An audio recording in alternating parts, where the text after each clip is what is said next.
à tous, ravie d'être là avec vous.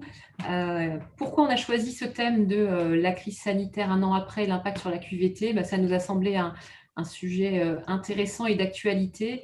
Alors, pas en mode sociologique ni théorique. Alors là, on fera peut-être des parallèles avec l'intervention de Philippe Corda pour ceux qui étaient là ce matin.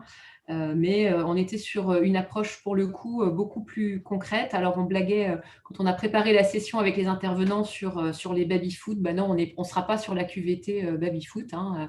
Je pense il y a pas mal d'autres aspects qu'on pourra passer en revue. Cette année de crise sanitaire, elle a touché le quotidien personnel et professionnel de chacun d'entre nous différemment en fonction des conditions d'exercice de l'activité. On n'était pas effectivement tous en télétravail, par contre, on avait tous été confinés.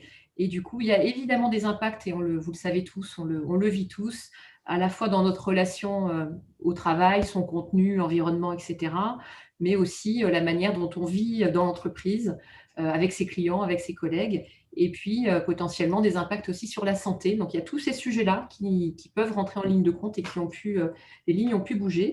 Alors on sait que dans les approches qualité de vie au travail ou prévention, on est à chaque fois dans du sur-mesure, il n'y a pas de recette. Il n'y a pas de recette unique et c'est pour ça que c'est intéressant aussi. Et donc, on a souhaité du coup vous proposer cet éclairage et vous proposer un partage en mode très concret avec donc deux témoins qui ont des expériences et des visions différentes. Donc ça nous plaisait bien aussi. Donc Damien et Antoine, en plus, ont accepté le challenge d'une co-animation en mode interactif. Donc voilà, on va les écouter l'un et l'autre.